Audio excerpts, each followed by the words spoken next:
ஸ்ரீதேவி கண்ணன். அவங்க வள்ளலார் என்ற புத்தகத்தின் மூலமாக பரவலாக அறியப்பட்ட ஒரு எழுத்தாளர். என்ன ஒன்றுனா, இங்கே இப்போ இவங்களும் தணிக்கைத்துறை பிரபஞ்சனுடைய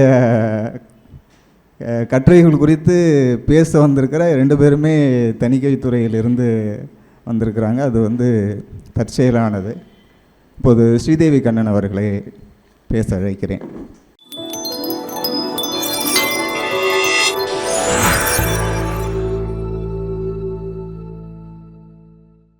அவையினர் அனைவருக்கும் வணக்கம். இந்த வாய்ப்பை எனக்கு வழங்கிய வாகை இலக்கிய குடலுக்கு என் முதற்கண் நன்றியை தெரிவித்துக் கொள்கிறேன்.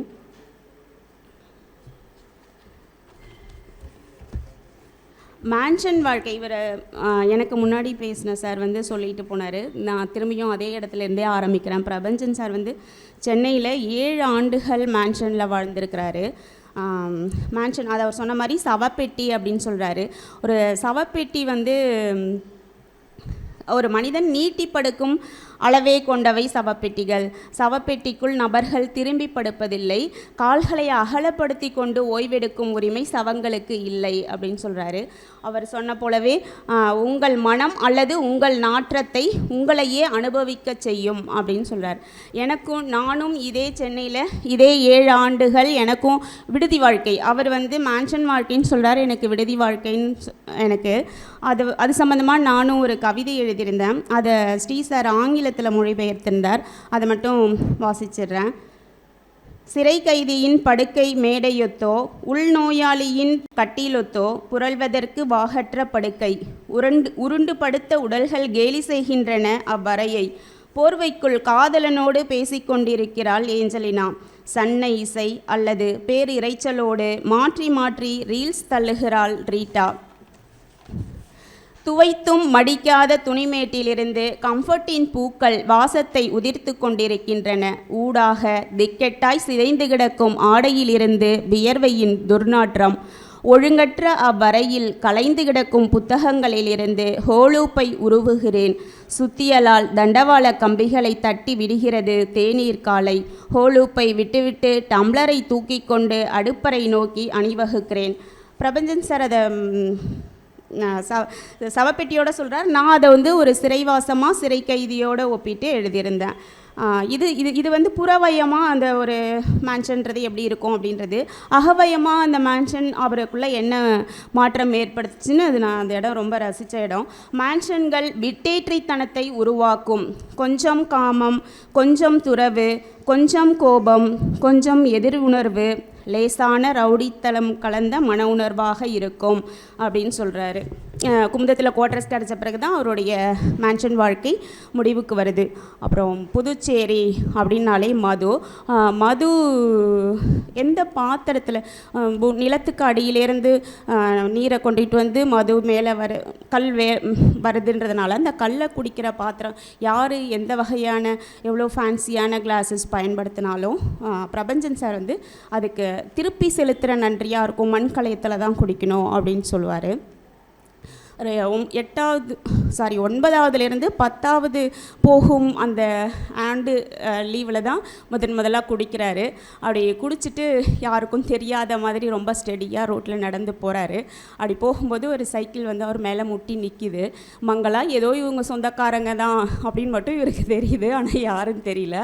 என்ன குடிச்சிட்டு அவனுக்கு கண்ணு மண்ணு தெரியாதா, ரோட்டில் நடுறா சாக்கடையில் நடக்கிறேன்னு எடுத்து ரோட்டில் விட்டுட்டு போகிறாங்க. அப்படி இவர் என்ன எந்த அளவுக்கு குடிக்கிறதை எந்த இடத்தோடு நிறுத்துவார்னா, ராயப்பேட்டை எப்போ ராயப்பேட்டையாக மாறுதோ அந்த இடம் வரைக்கும் குடிப்பார் அப்படின்னு சொல்கிறாரு. ரஹோஜின்றது மராட்டிய படைத்தலைவர் ரஹோஜி. ஒரு பாண்டிச்சேரியுடைய மது நம்ம தமிழ்நாட்டுக்காரங்க போய் குடிக்கிறது மட்டும் கிடையாது, ஒரு போரையே தடுத்து நிறுத்தியிருக்கு அப்படின்னு எழுதுகிறாரு. மராட்டிய மன்னருடைய படைத்தளபதி ரஹோஜி ஃப்ரெஞ்சு கவர்னர் டுமாஸ்க்கு ஒரு கடிதம் எழுதுகிறாரு. ஆற்காடு நவாப் இறந்துடுறாருன்னு நினைக்கிறேன். அவருடைய மனைவியும் மகனும் இவருடைய கட்டுப்பாட்டில் பாதுகாப்பில் இருக்கிறாங்க. அவங்க கொண்டுட்டு வந்த நகை, பொன் பொருள், யானை, குதிரை எல்லாத்தையும் கொடுத்துருங்க, அவங்களையும் எங்ககிட்ட கொடுத்துருங்க அப்படின்னு சொல்லி ஒரு கடிதம் ஓலை அனுப்புகிறாரு. அதுக்கு அந்த டுமாஸ் வந்துட்டு இல்லை இல்லை, அவங்க எங்களுக்கு நீண்ட நாளைய நண்பர்கள், அவங்க நான் நம்பிக்கை துரோகம் பண்ண முடியாது, ஒவ்வொரு ஃப்ரெஞ்சுக்காரனுடைய கடைசி சொட்டு ரத்தம் உடம்புல இருக்கிற வரைக்கும் நாங்கள் அதுக்காக போராடுவோம் அப்படின்னு சொல்லி தன் தரப்பு நியாயத்தை எழுதி பதில் கடிதம் அனுப்பிடுறாரு. இதை பார்த்து ரஹோஜிக்கு கோவம் வந்துடுது.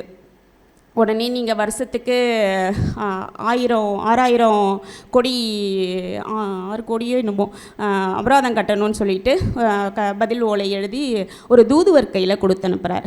அந்த தூதுவரை ரொம்ப ரெஸ்பெக்டாக வரவேற்று இந்த இடத்துல ஒரு அதியமான் அவை கொட்டில் கலக்காட்சி ஒன்று நடக்குது.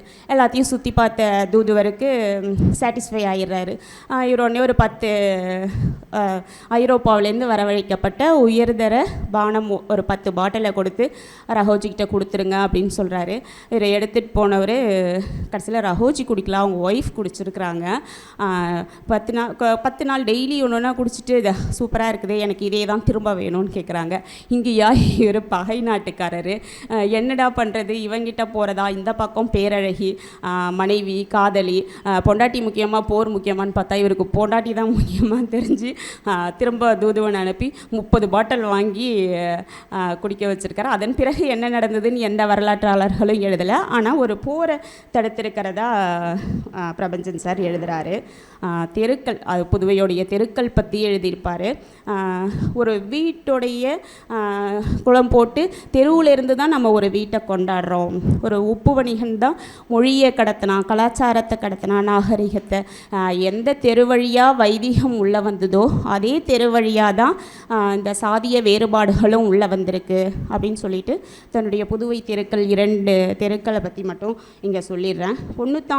பொண்ணுத்தம்பி லாபோர்த்து தெரு அப்படின்னு ஒரு தெரு இருந்திருக்கு. பொண்ணுத்தம்பின்றவர் வக்கீல், நல்லா கோட்டு சூட்டெல்லாம் போட்டுக்கிட்டு ஷூ போட்டுக்கிட்டு கோர்ட்டுக்கு போகிறாரு. டம்மு டொம்முன்னு சத்தம் கேட்குது. ஜட்ஜையா நிமிந்து பார்க்குறாரு. என்ன இது ஷூலாம் அப்படின்னு கேட்குறாரு. இல்லை, எனக்கு நீங்களாம் போட்டிருக்கீங்கல்ல, அதனால் நானும் போட்டிருக்கிறேன் அப்படின்னு சொல்கிறாரு. அது எங்கள் பழக்கம், எங்கள் கலாச்சாரம், நாங்கள் போடுவேன், நீங்கள் இந்தியர்கள், உங்கள் கலாச்சாரத்தை தான் நீங்கள் பின்பற்றணும், நீங்கள் போடக்கூடாது அப்படின்னு சொல்கிறாரு.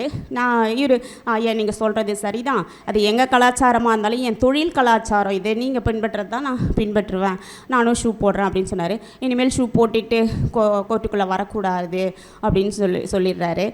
இவர் உடனே பாரிஸ் போய் உச்சநீதிமன்றம் வரைக்கும் போய் ஷூ போட்டுக்கலான்னு தீர்ப்பை எழுதி வாங்கிட்டு வந்துடுறாரு.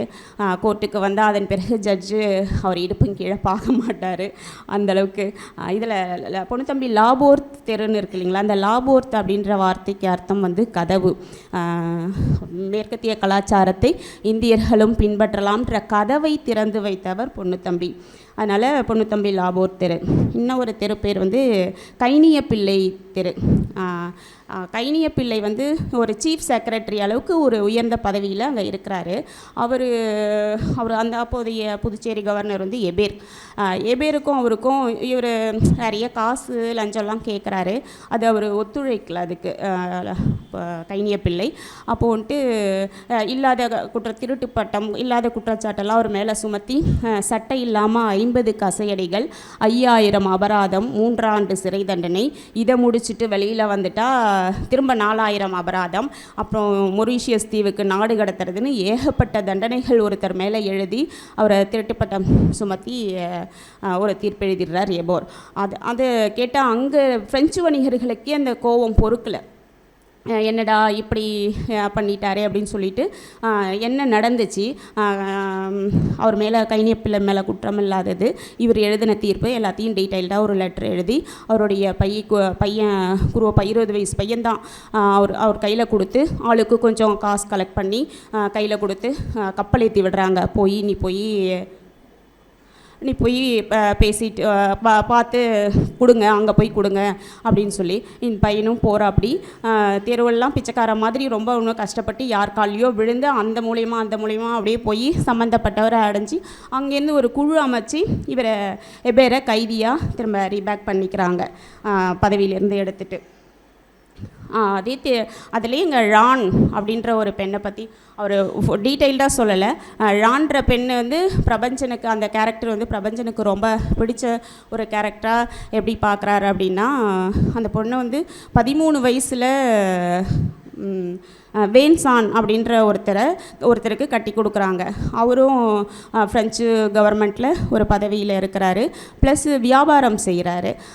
வியாபார விஷயமா ஒரு 13 குழந்தை அந்த பொண்ணு பெற்றுது இல்லையா, 11 குழந்தை. அதில் பாதி இருக்குது, பாதி இறந்துருது. அப்புறம் ஒரு கட்டத்துக்கு மேலே தான் வெறும் பெட்ரூம் மட்டும் வாழ்க்கைலன்னு ஹாலுக்கு வராங்க. ஹாலுக்கு வரும்போது இவர் பிஸ்னஸ் சம்மந்தமாக இவரை பார்க்க வர்றவங்களுக்கெல்லாம் இந்த பொண்ணு டேபிள் சர்வீஸ் பண்ணுறா. அப்படி பண்ணும்போது தான் டூப்ளேவை பார்க்குறாங்க.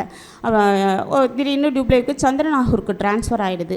அங்கே போனால் அவருக்கு வெறுமை தாங்கலை, ஒரு மாதிரி விரக்தியாக இருக்கிறாரு. இந்த பொண்ணு நினைவில் வரா. அந்த மிதமான வெளிச்சம், இந்த ஊதுவத்தி புகை, இந்த பொண்ணு சர்வ் பண்ணது எல்லாமே ஞாபகத்துக்கு வருது. சரி, வேன்சானை நம்ம இங்கே பிஸ்னஸ்க்கு கூப்பிட்டுக்கலாம், கொல்கத்தாவுக்குன்ட்டு கூப்பிட்டா ஃபேமிலியோட தானே வருவார் அப்படின்னு சொல்லி அங்கே கூப்பிட்டுக்கிறாரு. அப்படி கூப்பிட்டுட்டு இவர் வேன்சான் வியாபார விஷயமாக கப்பல் ஏறி வெளிநாட்டுக்கெலாம் போயிட்டு திரும்ப ரிட்டன் வரும்போது புயலில் மாட்டி வந்துடுறாரு. அந்த சீதோஷ்ணம் அவருக்கு ஒத்துக்கலை, ஏதோ நோய் எல்லாம் அவருக்கு வந்துட்டு இறந்துடுறாரு 1 வீக்லேயே. அவர் இறந்த 1 வாரத்துலேயே முறைப்படி டியூப்ளே கல்யாணம் பண்ணிக்கிறாரு. கல்யாணம் பண்ணிக்கிட்ட 1 வாரத்துலேயே ஃப்ரெஞ்சு கவர்னராக பதவி உயர்வு கிடச்சி திரும்ப இங்கேயே வராரு. அந்த பொண்ணு நம்ம புதுச்சேரிக்கு வந்துட்டோம் அப்படின்னு காலார பீச்சில் நடக்கலாம் அப்படின்னு பார்த்தா எந்த நேரமும் துப்பாக்கி ஏந்திய காவலர்கள் அந்த பெண்ணை சுற்றிக்கிட்டே இருந்தாங்க. இது என்னடா இம்சையாக போச்சு அப்படின்னு சொல்லிட்டு, சரி இது கூட தான் நம்ம வாழ்ந்தாகணும் அப்படின்னு சொல்லிட்டு மெல்ல இந்த பொண்ணு அதை ஏற்றுக்கிற மாதிரியே அரசியலுக்குள்ளே பங்கெடுக்க ஆரம்பிக்கிறாங்க. பாதி துரையால் நடக்குதுன்னா பாதி துரைசானியால். அவங்க மட்டும்தான் வாங்கலாமா, நாங்கள் வாங்கக்கூடாதா? பேக் எண்ட் வழியாக, இப்போ எப்படி ஃப்ரண்ட் எண்டில் பாதி பேர் வந்தாங்கன்னா பேக் எண்ட் வழியாக இந்த உள்ள விடுறாங்க காசு வாங்கிட்டு.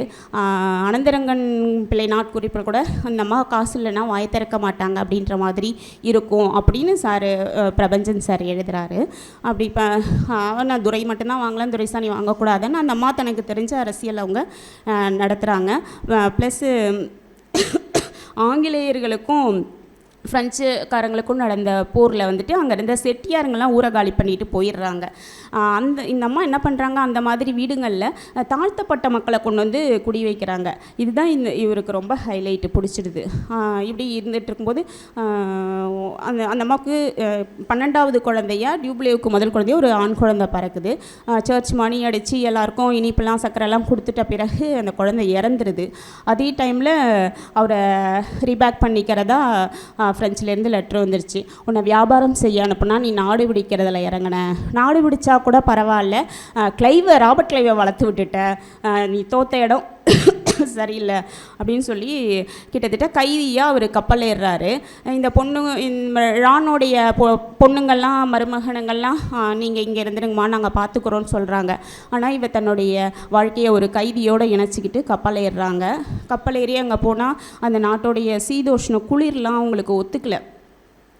ப்ளஸ் பிச்சைக்காரங்க மாதிரி, இங்கே மகாராணி மாதிரி வாழ்ந்தவங்க அங்கே போயிட்டு பிச்சைக்காரங்க மாதிரி வாழறதுக்கு முடியல. வறுமை, பசி, எப்படியோ இறந்துடுறாங்க. ஒரு 49-50 வயசுக்குள்ளே இறந்துடுறாங்க.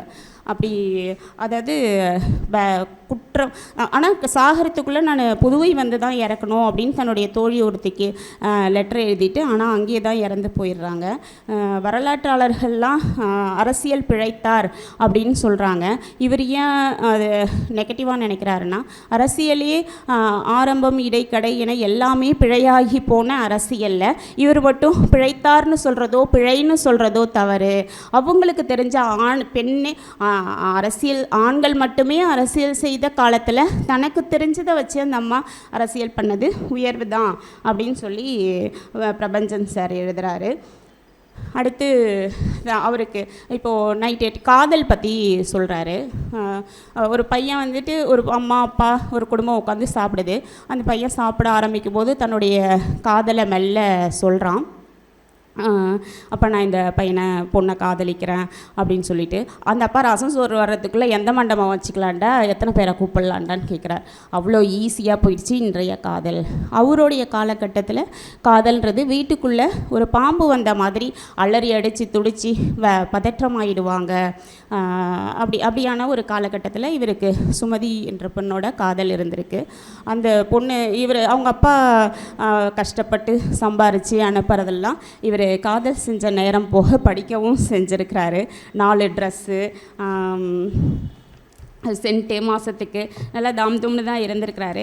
அப்படியான நேரத்தில் அந்த பொண்ணோடைய அண்ணன் வந்து அந்த பொண்ணை அடிச்சிடுறாரு. இவர் உடனே சட்டையை முறுக்கிட்டு கிளம்பிட்டார். இப்போ நீ போய் கேட்டினா எங்கள் அண்ணன் வீட்டை விட்டு போன்னு சொல்லுவார்ல, நான் என்ன பண்ணட்டும் அப்படின்னு அப்போ நீ உங்கள் அப்பா எனக்கும் சேர்த்து சாப்பாட்டுக்கு அனுப்புவாரா அப்படின்னு கேட்ட பிறகு தான் இவருக்கு உண்மை உரைக்குது. அப்போ தான் பலூன் காற்று போன மாதிரி ஆகிறாரு. அந்த பொண்ணு அந்த சுமதி வந்து எவ்வளோ உயர்ந்த உன்னதமான கேரக்டர் அப்படின்றது அந்த பொண்ணு எழுதின கடிதங்கள்லேருந்து ஒரு 5 பாயிண்ட் கொடுத்துருப்பாரு. அதை படித்தா ரொம்ப நல்லாயிருக்கும். அதை நான் வாசிச்சிடுறேன். அப்போ தான் இவர் என்ன கேட்டிருப்பார், இந்த மாதிரியான பதில் வந்திருக்கும் அப்படின்றதையும் புரிஞ்சிக்க முடிஞ்சுது. முத்தம் கொடுத்து பசியார முடியாது, காதலை துய்ப்பதற்கு பணம் வேண்டும், ஆரோக்கியமான வீடு, பாதுகாப்பான அறை, நல்ல உணவு, கடன் பிரச்சனை எல்லாவற்றிற்கு பிறகும் கடைசியாக யோசிக்க வேண்டியதை முதலிலேயே ஆரம்பிப்பது சரியா? பறவைகள் கூடு கட்டிய பிறகுதான் கொஞ்சு குறிக்கின்றன. நாம் முட்டாளாகக்கூடாது. காதலை காதலுக்காக கூட பலி கொடுக்கக்கூடாது. நீ அடிக்கடி சொல்லும் மோகமுல்லை நானும் படித்திருக்கிறேன். உனக்கு யமுனாவின் அழகு ஈர்க்கிறது, எனக்கோ யமுனா கேட்ட இதற்குத்தானா என்ற வார்த்தையே உடைக்கிறது. சுதந்திரமானவர்களை முழுமையாக காதலிக்க முடியும்.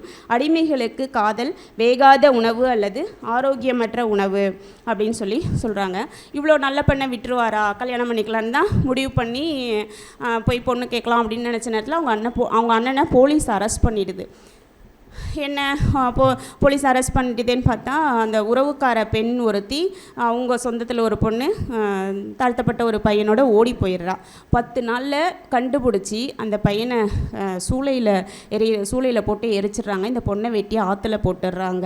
இந்த பையன் ஜெயிலேருந்து 10 நாளில் திரும்பி வந்து குளம் காத்த கோமானின்னு போஸ்டர் அடித்து ஓட்டுறாங்க. இவருக்கும் கொஞ்சமும் வெக்கம் இல்லை. அவரை மறுதளிக்கிற அளவுக்கு அந்த மக்களுக்கும் மனசு இல்லை. எல்லாமே சாதாரணமாகவே நடந்துகிட்ருக்கு. இவர் மட்டும் ஒதுங்கிடுறாரு. ரொம்ப லேட்டஸ்ட்டாக அந்த பொண்ணை பார்க்கும்போது நான் சந்தோஷமாக இருக்கியா அப்படின்னு ரொம்ப கடைசியாக பார்க்கும்போது கேட்டதுக்கு அவங்களுக்கு 2 பொண்ணு கல்யாணம், அவங்களுக்கு லவ் மேரேஜ் பண்ண வேறு கல்யாணம் தான் பண்ணிக்கிட்டாங்க. பண்ணி அந்த பொண்ணுங்களுக்கும் லவ் மேரேஜுக்கு அவங்க சொன்ன அந்த உணவு இருப்பிடம் எல்லாம் சரிபார்த்து அந்த காதல் திருமணத்தை ஓகே சொல்லியிருக்காங்க. நீ நல்லா இருக்கியா சந்தோஷமாக இருக்கியான்னு கேட்டதுக்கு நான் சந்தோஷமாக இருக்கணும்னு தெரியாது, ஆனால் நிராசை இல்லை, என்கிட்ட துக்கம் இல்லை அப்படின்னு சொல்லி முடிப்பாங்க அந்த பொண்ணு. சாபக்கதை பற்றி சொன்னார் பாருங்களா. அவங்க தாத்தா வந்து குளஞ்சாவடி சந்தைக்கு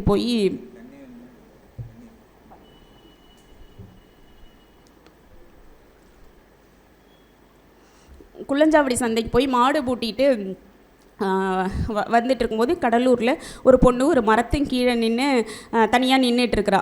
என்னம்மான்னு ஒரு கூட்டு பேசுகிறாரு. இது மாதிரி நான் குறிஞ்சிப்பாடி, எனக்கு மாப்பிள்ளை பார்த்தாங்க, எனக்கு பிடிக்கல, அதனால் நான் வந்துட்டேன் அப்படின்னு சொன்னதும் நீ என் கூட வரியா, நான் உனக்கு வருஷத்துக்கு 4 புடவை தர, ஒரு சொத்து எழுதி வைக்கிறேன் அப்படின்னு கேட்டிருக்கிறாரு. இந்த அம்மாவும் ஊன்னு சொல்லிட்டு வண்டியில் ஏறி உட்காந்துட்டு போகிறாங்க. போனால் அந்த தாத்தாவுடைய அவருக்கு 50 வயசு, இந்த பொண்ணுக்கு 16 வயசு. அந்த தாத்தாவுடைய 2வது சம்சாரம் வந்து ஆரத்தி எடுத்து வரவேற்கிறாங்க. அவங்களுக்கும் பெரிய ஷாக் தான். ஆனால் அவங்களுடைய மூத்த அக்காவுக்கு அவங்க ஒரு ஷாக் கொடுத்துருப்பாங்க இல்லையா, அதனால் இந்த ஷாக்கை அவங்க ஏற்றிட்டு இயல்பாக இது ஒரு வரவேற்பு நடக்குது. ஒரு நாள் இவர் ஒரு உரத்தில் எங்கேயோ வெளியில் போயிட்டு உள்ளே வரும்போது தோட்டத்துலேருந்து இந்த பொண்ணு முருங்கைக்காய் பறிச்சிக்கிட்டு வருது. அந்த நேரம் பார்த்து பக்கத்தில் ஒரு தலை மூவ் ஆகிற மாதிரி இருந்திருக்கு. அந்த பையனோட தான் பேசிட்டு வரா அப்படின்னு நினச்சிட்டு கேட்ட கேள்வி இல்லாமல் கழுத்தை வெட்டிடுறாரு. அந்த பொண்ணுங்க இறக்கும்போது சாபம் விட்டுருது. பெண் குழந்தையே பிறக்காது இந்த வீட்டில், பிறந்தாலும் இறந்துரும் அப்படின்ற மாதிரி சாபம் விட்டுருது. இதே வழியில் இன்னொரு கதையாக சொல்கிறது வந்து ஒரு பொண்ணு புது மருமக, அந்த வீட்டில் பாம்பு இருக்குது, நல்ல பாம்பு இருக்குது, நல்ல பாம்பு கெட்டது செய்யாது, நல்லது தான் செய்யும், இருக்கட்டும்னு சொல்லிட்டு அதை யாரும் அதை பெருசு பண்ணிக்கல. ஆனால் எல்லாருக்கும் பாம்பு இருக்கிறது தெரியும். புதுசாக அந்த மருமகளுக்கு தெரியாது. சோறாக்குனா ஆக்கி கொண்டு வந்து ஃபஸ்ட்டு எடுத்ததும் சாதம் வடிச்சிட்டு சாதம் பானையை கொண்டு வந்து ஒரு திருமணம் மேலே வைக்கிறா. அடுத்து ஒரு பொருளாக சமைச்சு கொண்டு வந்து வைக்கிறாங்க. கடைசியாக 1 ஹவரில் எல்லோரும் சாப்பிட்லான்னு உட்காரும்போது அந்த சாதத்தை எடுக்கும்போது தான் வச்சது ஒரு பாம்பு மேலே. பாம்பை தான் பெருமனையாக நினச்சிக்கிட்டு வச்சுட்டாங்க. அந்த பாம்பு சாபம் எடுது, இந்த வீட்டில் பொன் குழந்தைய பிறக்காது, பிறந்தா இறந்துரும், பிறந்தாலும் நீடிக்காது அப்படின்னு. இப்படியான பெண் குழந்தைகளே பிறக்காத ஒரு பிறந்தாலும் இறந்துடக்கூடிய ஒரு குடும்பத்தில் தான் பிரபஞ்சன் சாருக்கு முன்னாடி பிரபஞ்சன் சார் பிறக்கிறாரு. அதுக்கு முன்னாடி ஒரு அண்ணன் 2 அக்கா. இவங்களாம் அந்த சாபம்படி ரொம்ப சீக்கிரம் 6 மாதம் 1 வருஷத்தில் இறந்துடுறவங்க. இவர் காசி ராமேஸ்வரன் அவங்க அம்மா அப்பா போயிட்டு ரிட்டன் வரும்போது வைத்தீஸ்வரன் கோயிலில் வேண்டி தான் பிரபஞ்சன் சார் பிறக்கிறாரு. அதனால் வைத்தீஸ்வரன் தான் பேர் வச்சு வைத்தியநாதன் தான் அவங்க அப்பா அழைப்பார். இவருக்கு பிறகு பானுன்னு ஒரு தங்கச்சியும் மூர்த்தின்னு ஒரு தம்பியும் பிறக்கிறாங்க. இந்த பானு வந்து எல்லாத்துக்கும் அவர் தங்கச்சியை பற்றி சொல்லும்போது ரொம்ப எக்ஸைட்டடாக இருப்பார் அவர். பானு ஒரு வீட்டில் மாதுளம் செடி பூ வச்சா கூட இது அம்மா பூ, இது அப்பா பூ, இது அண்ணன் பூ, இது தம்பி பூன்னு எல்லாத்துக்கும் பேர் வச்சிருவா. கடைசியாக என்ன பண்ணுவான்னா எந்த ஃபஸ்ட்டு பழுக்குதோ அது ஏன் பூன்னுடுவா. மூர்த்தி வந்து உடனே பிராதம் எடுத்துக்கிட்டு அப்பா கிட்ட வந்தால் பானு பேச்சுக்கு அப்ஜெக்ஷனே இல்லை, பானு சொன்னால் சரியாக தான் இருக்குன்னு தீர்ப்பை மாற்றி தான் பானு பக்கம்தான் சொல்லுவார். அப்படி இருந்துகிட்டு இருக்கும்போது இவர் இந்த பிரபஞ்சன் சார் பிறந்ததுக்காக கிருத்திய அந்த புக்குக்குள்ளே அந்த பொண்ணு வந்து புக்குக்குள்ளே மயிலிறகு வச்சு மயிலிறகுக்கும் பேர் வைப்பா. இந்த மாதுளைக்கு பேர் வைக்கிற மாதிரி மயிலிறகுக்கும் பேர் வைப்பா. அம்மா இது அம்மா மயிலிறகு, அப்பா மயிலிறகு அப்படின்லாம் பேர் வச்சுட்டு அது பௌர்ணமி அன்னைக்கு குட்டி போடும் அப்படின்றதையும் அது பானுக்கு தான் தெரியும். ஆனால் பௌர்ணமி என்னைக்குன்னு மட்டும் அவளுக்கு தெரியாது. அப்பா கிட்ட தான் கேட்பா, அப்பா என்னைக்கு பௌர்ணமி அன்னைக்குன்னு கேட்டு தெரிஞ்சு வச்சுப்பா. இவர் வந்து அப்போ கேலண்டர்லாம் மந்த்லி ஷீட்லாம் இல்லைன்றனால இவர் பஞ்சாங்கம் பார்த்து சொல்லுவார். ஏன் பஞ்சாங்கம் பார்க்குறாருன்னா இவர் வேண்டி பிறந்த புள்ளன்றதுனால கிருத்திகே வைத்தீஸ்வரன் கோயிலுக்கு வருவார். அப்போ பார்க்கும்போது பௌர்ணமி என்னைக்குன்னு சொல்லிடுவார். இந்த குட்டி காலையில் எந்திரிச்சதும் கண்ணை திறந்துக்கிட்டு புட்டுக்கிட்டு வந்து புக்கை தான் திறந்து பார்த்தா குட்டி போட்டிருக்கோம். அந்த குட்டி ஆண் குட்டியா பெண் குட்டியான்றதும் ஆணுக்கு மட்டும்தான் தெரியும். எப்படி தான் அவள் பேர் வைப்பாளோ, எப்படி தான் கண்டுபிடிப்பாளோ அப்படின்னுவார் பிரபஞ்சன். இப்படியா டைம் ஆயிடுச்சு, முடிச்சிருக்கேன். இப்போ பேர் அந்த மயிலிறகு. அப்புறம் இவர் என்ன தான் பண்ணுறாரு அப்படின்னு சொல்லி ஒரு நாள் இவர் கண்டுபிடிச்சிட்டார், பிரபஞ்சன் சார் கண்டுபிடிச்சிட்டாரு.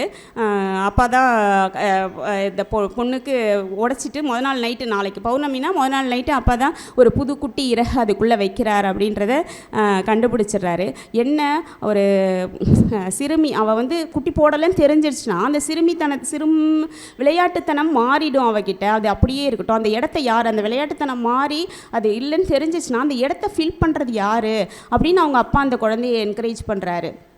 இப்போ அப்படியான பொண்ணு தான் இவர் விடுமுறைக்கு இவங்க போகிறாங்க, விருதாச்சலம் பாட்டி வீடு. இந்த பையன் மட்டும் பிரபஞ்சன் சார் மட்டும் போகிறாரு. இந்த பொண்ணு பானுவும் மூர்த்தியும் இங்கே இருக்கிறாங்க. அப்பா எங்கேயோ வெளியே போயிருக்கிறாரு, வந்ததும் நம்ம அப்புறம் போகலான்ட்டு. ஆனால் போய் ரிட்டன் வர்றதுக்குள்ளே அம்மா வந்து வீட்டில் தெருவுக்கு 2 குழந்தை 16 குழந்தை காலி ஆகிடுது. அதில் இந்த வீட்டில் இருந்த பானுவும் மூர்த்தியும் சேர்ந்து இறந்துடுறாங்க.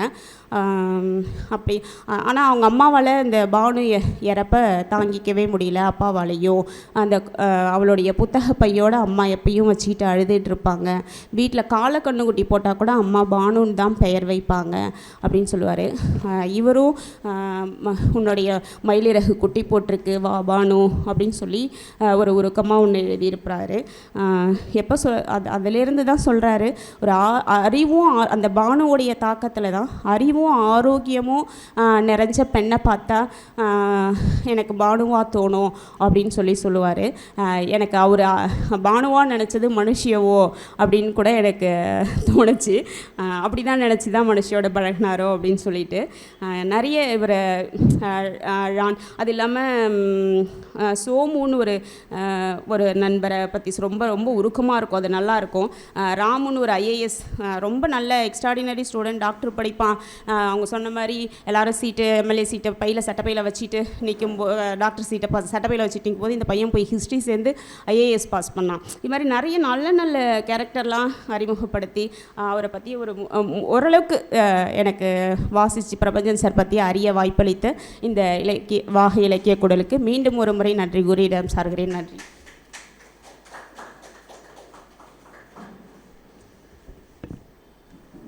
இவங்களை பேச சொன்னப்போ, பேசுகிறதுக்காக கூப்பிட்டப்போ நான் கட்டுரையாக வாசிச்சிட்றேன், 10 நிமிஷம் பேசுகிறேன், இல்லைனா 5 நிமிஷம் பேசுகிறேன், இப்படியே தொடர்ந்து எங்களுக்குள்ளே ஒரு உரையாடல் நடந்துகிட்டே இருந்துச்சு. நான் சொன்னேன், இல்லை கட்டுரை வாசிக்காதீங்க, பேசிடுங்கன்னு.